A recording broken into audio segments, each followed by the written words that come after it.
Hi guys. இந்த வீடியோவில் வந்து பார்த்தீங்கன்னா கிரிப்டோ கரன்சினா என்ன, அது எப்படி ஒர்க் ஆகுது அப்படிங்கிற அந்த பேசிக் அண்டர்ஸ்டாண்டிங்கை வந்து உங்களுக்கு வந்து நான் கிளியராக எக்ஸ்பிளைன் பண்ண போகிறேன்.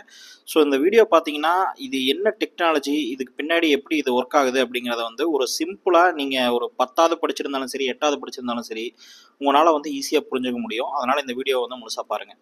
ஸோ ஃபஸ்ட்டு வந்து பார்த்தீங்கன்னா கிரிப்டோ கரன்சி அப்படிங்கிற அந்த விஷயத்தை நீங்கள் அண்டர்ஸ்டாண்ட் பண்ணுறதுக்கு முன்னாடி மணி அப்படிங்கிற இந்த விஷயத்தை அண்டர்ஸ்டாண்ட் பண்ணணும். சரிங்களா? மணி.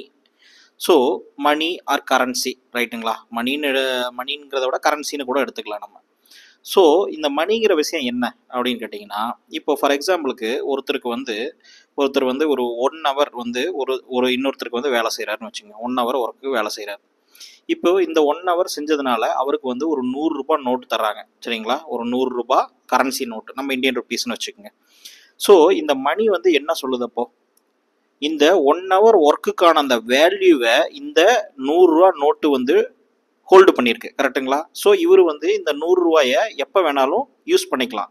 ஸோ இவருடைய கிரியேட் பண்ண வேல்யூவை ஸ்டோரேஜ் பண்ணுறதுக்கான ஒரு மீடியம் தான் 100 ரூபா நோட்டு. ஃபார் எக்ஸாம்பிளுக்கு இன்னொரு பார்ட்டை நம்ம வச்சுக்கலாம். நான் இந்த 1 ஹவர் வேலை செஞ்சுருக்கேன் இன்னொருத்தருக்கு, ஆனால் இன்னொருத்தரும் வந்து எனக்கு இன்னொரு நாள் நான் கேட்கும்போது அந்த 1 ஹவர் வேலையை செஞ்சு கொடுக்கணும்னா அந்த இடத்துல டிரான்சாக்ஷன் வந்து என்ன ஆகிடுது, அப்பவே முடிஞ்சிருது. கரெக்டுங்களா? ஆனால் இந்த வேல்யூவை நான் ஸ்டோர் பண்ணி நான் வந்து அடுத்து எப்போ வேணாலும் நான் வேறு விதமாக யூஸ் பண்ணிக்கணும் அப்படின்னா, இப்போ இந்த 100 ரூபா வச்சு இவர் அரிசி வாங்கலாம், பருப்பு வாங்கலாம், பால் வாங்கலாம், இந்த மாதிரி என்ன வேணால் இப்போ அவருடைய வேறு தேவைகளுக்கு பயன்படுத்திக்கலாம். ஆனால் அவர் வேலை செய்கிறது வந்து 1 ஹவர் ஒர்க்கு. ரைட்டுங்களா?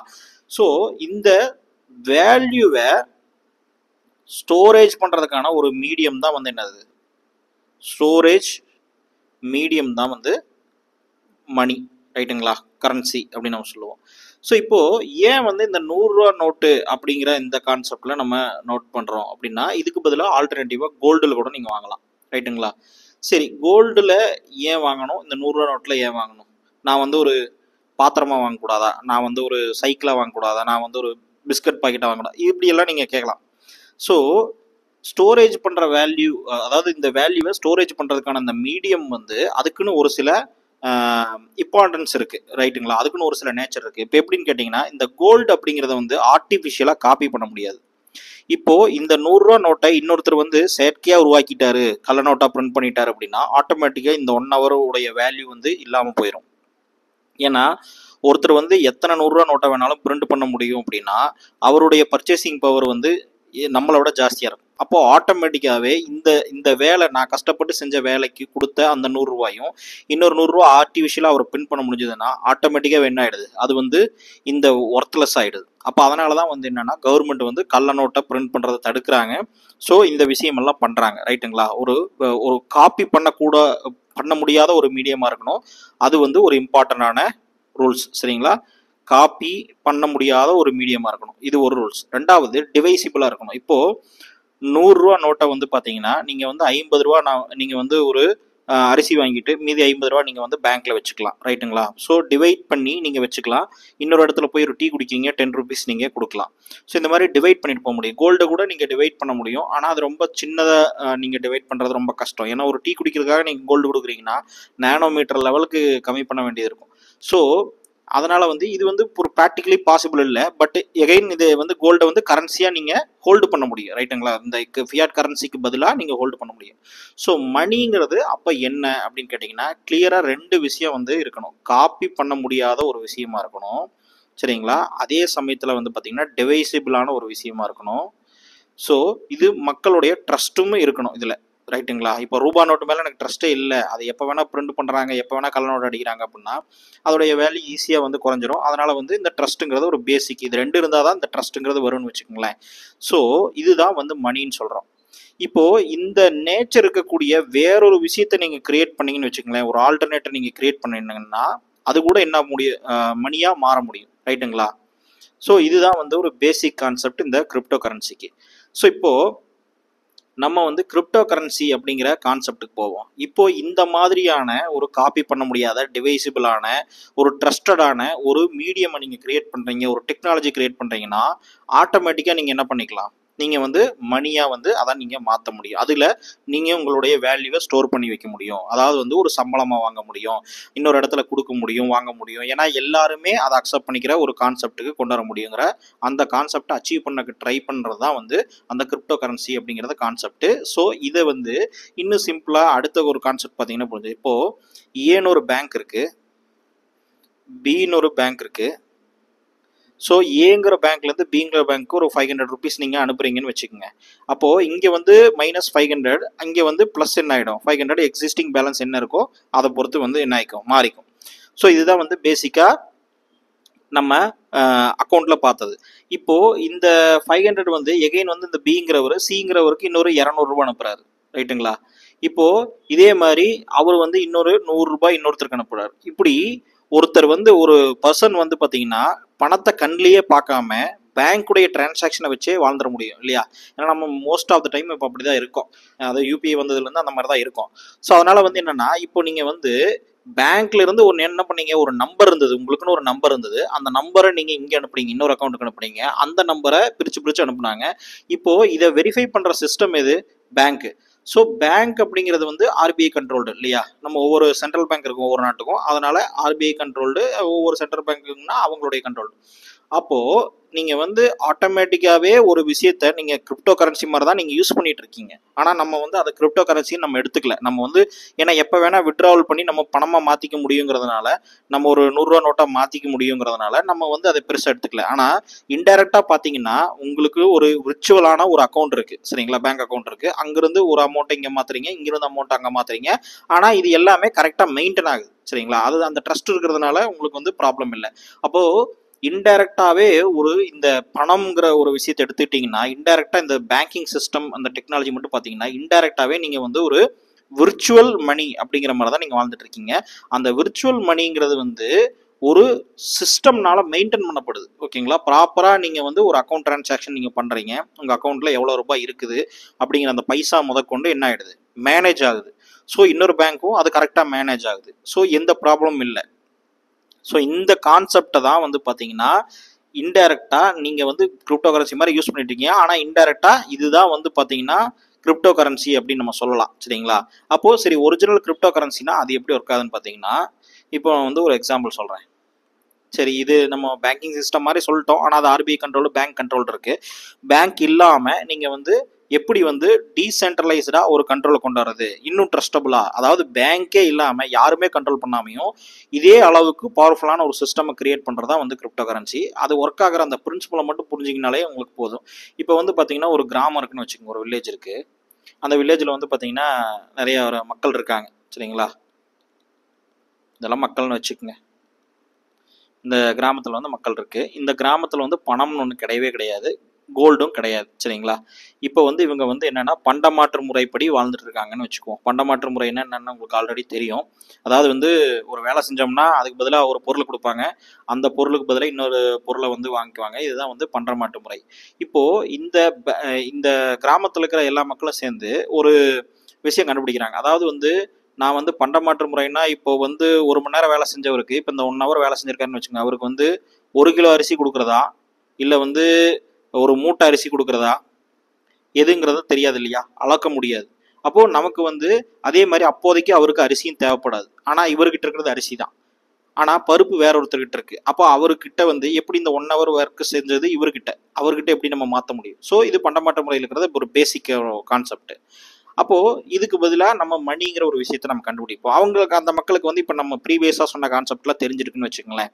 அப்போது என்ன பண்ணுறாங்க அப்படின்னா, மணிங்கிறது என்ன, ஒரு விர்ச்சுவல் ஸ்டோரேஜ் ஆஃப் வேல்யூ. அந்த வேல்யூ வந்து ட்ரஸ்டபுளாக இருக்கணும், அதே சமயத்தில் அந்த வேல்யூ வந்து நம்மளுடைய வேல்யூவை காப்பி பண்ணுற மாதிரி இருக்கக்கூடாது, ரைட்டுங்களா. ஸோ இதுதான் சேம் கான்செப்ட். அப்போ என்ன பண்ணுறாங்கன்னா, இந்த மக்கள் இந்த வில்லேஜில் இருக்கிற ஒவ்வொரு மக்களுமே என்ன பண்ணுறாங்கன்னா ஒரு நோட் புக் ஒன்று வாங்கி வச்சுக்கிறாங்க, ரைட்டுங்களா.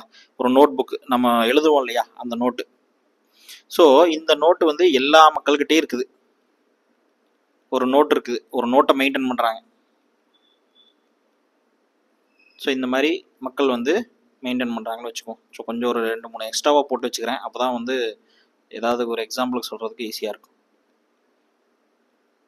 இப்போது நீங்கள் இந்த நோட் புக்கை பார்த்தீங்கன்னு வச்சுக்கோங்களேன், இந்த நோட் புக்கில் வச்சு என்ன பண்ண போகிறாங்க அப்படின்னா விர்ச்சுவலாக இந்த கிரிப்டோ கரன்சி மாதிரியான ஒரு கான்செப்டை உருவாக்க போகிறாங்கன்னு வைங்களேன். இப்போ வந்து ராமுன்னு ஒருத்தர் இருக்காரு.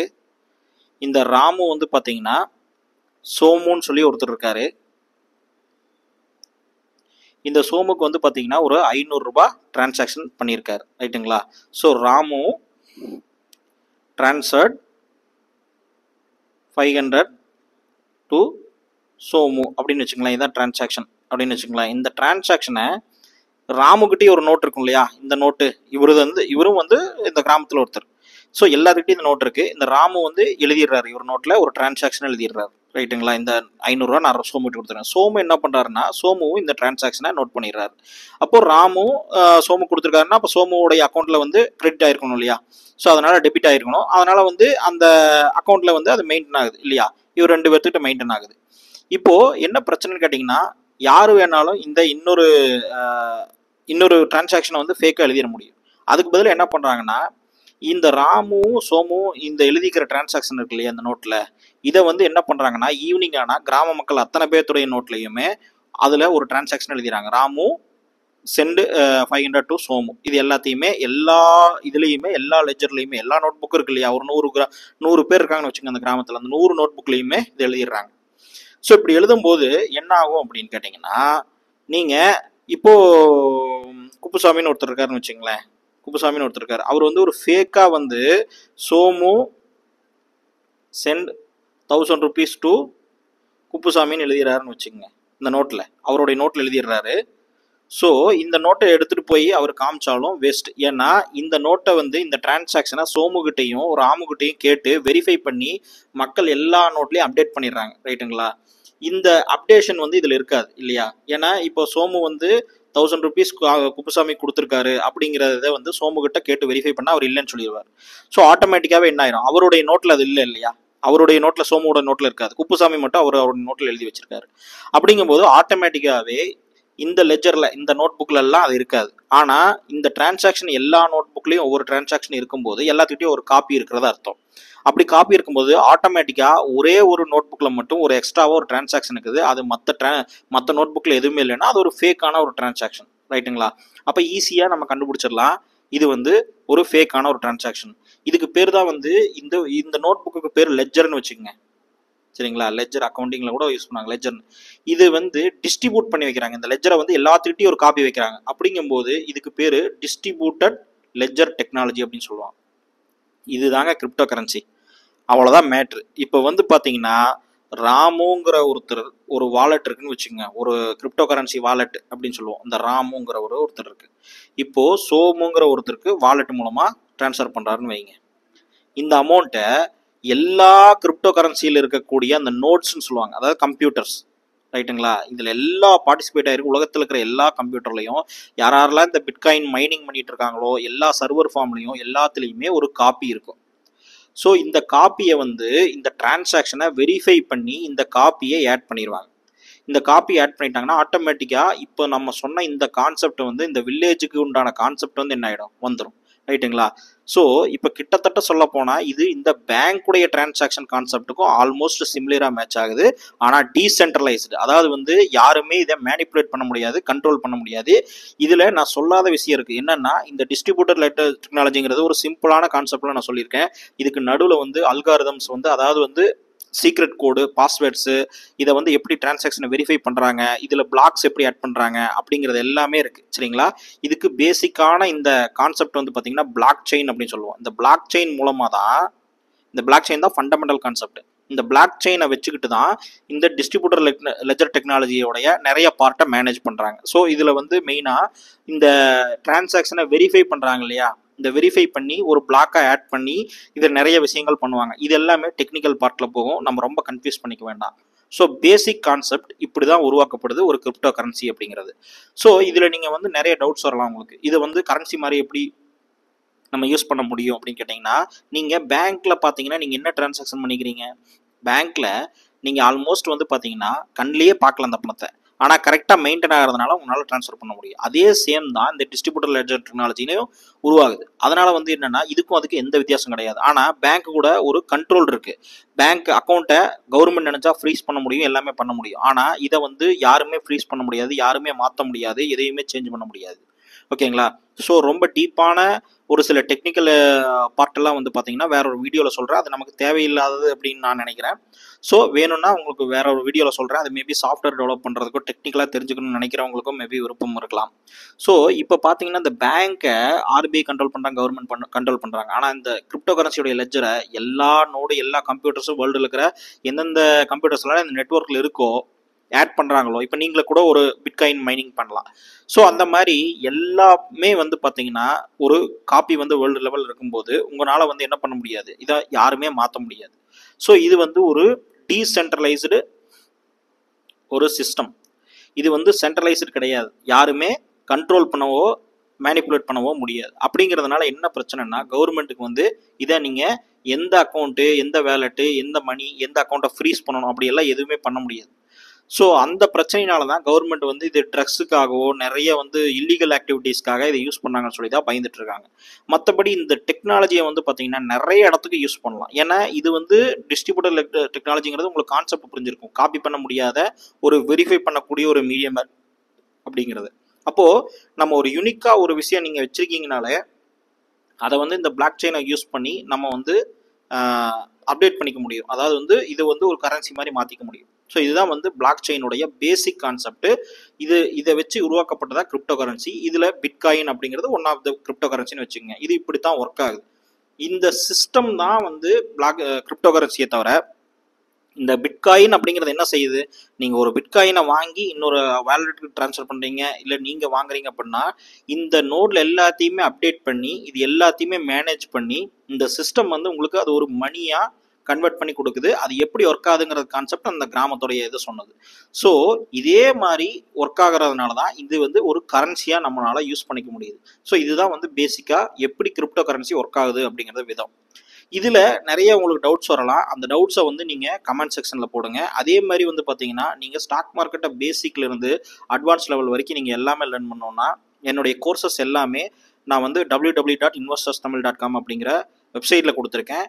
இந்த வீடியோடைய டிஸ்கிரிப்ஷன்லேயும் கமெண்ட் செக்ஷன்லேயும் ரெண்டுலேயுமே நான் அந்த லிங்க் கொடுத்துருக்கேன். அந்த வீடியோ பார்த்தீங்கனாலே உங்களுக்கு கம்ப்ளீட்டாக அந்த பிளாட்ஃபார்ம் வந்து எதை பற்றினது, என்னென்னலாம் கோர்ஸ் இருக்குது, எப்படி உங்களுக்கு வந்து ஆக்சஸ் பண்ணலாம் அப்படிங்கிறது எல்லாமே சொல்லியிருக்கேன். ஸோ அது ரெண்டுமே வந்து பார்த்தீங்கன்னா டிஸ்கிரிப்ஷன்லேயும் கமெண்ட் செக்ஷன்லையும் கொடுத்துருக்கேன். நீங்கள் செக் பண்ணி பாருங்கள். ஸோ நெக்ஸ்ட் வீடியோவில் பார்ப்போம். உங்களுடைய டவுட்ஸ் எல்லாம் கமெண்ட்ஸில் போடுங்க.